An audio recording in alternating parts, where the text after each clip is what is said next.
Few hours, the tension over City Hall in downtown Dallas will be front and center to council members. Yeah, city leaders are weighing a costly renovation or a fresh start altogether. Natalie Haddad is live outside of City Hall. Natalie, the timeline for a decision has now changed. Oh, has it ever? Yeah, this morning Dallas City Council members are still divided on what to do over City Hall. But while they plan to discuss it later this morning at their City Council meeting, a lawsuit has now gotten in the way of them making any major decisions. Council members Adam Bazaldua and Paula Blackman got a temporary restraining order Tuesday saying they need more time and more information before deciding the building's future. The judge agreed with them. In the lawsuit, they argue the city was trying to rush the decision without fully briefing all council members, following its own financial guidelines, or giving the public enough notice about what was being considered. Council member Chad West called the lawsuit, quote, political shenanigans, and said he is still weighing how he wants to proceed with City Hall.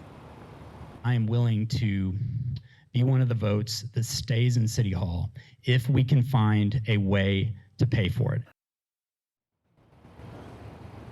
And certainly they are looking for ways to potentially save it. City Hall has been dealing with a lot of maintenance issues, from leaks and air conditioning issues, and estimates say that this building, repairing it, could cost upwards of $770 million. I'll send it back to you in studio.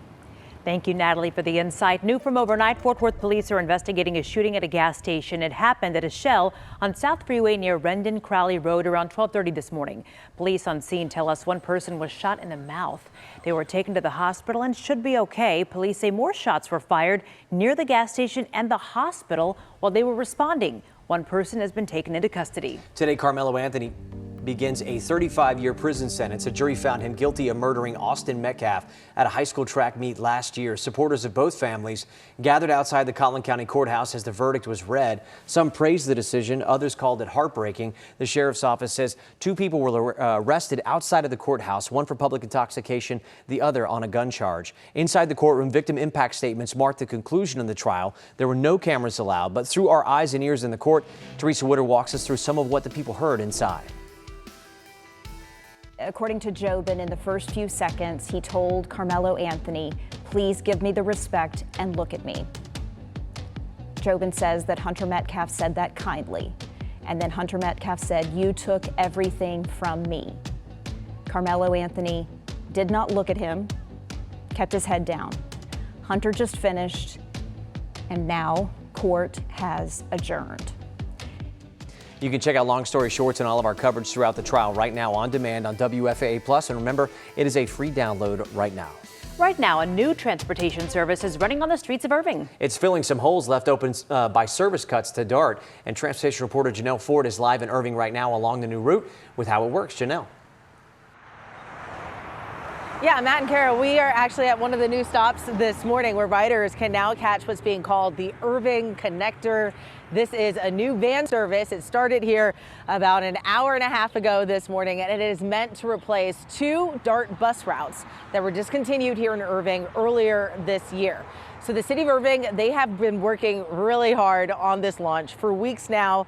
The new service works a lot like a bus route. No reservation is needed. It's fixed stop boarding. You can walk up, get on, and go. And the vans are ADA compliant with space for one wheelchair and seating for up to 9 passengers.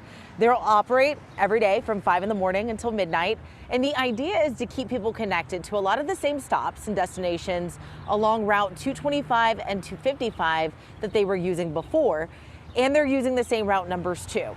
So for the first 2 weeks, rides are free. After that, it'll cost $1.50 a ride. That's the same fare riders were paying on those former DART routes. The city approved a contract with Via Transportation back in May to run this service after DART cut those two routes, saying they were among its lower performing routes amid broader funding challenges. So this new service is a way that the city of Irving is trying to fill the gap. I'll send it back to you guys in the studio. Thank you so much for that, Janelle.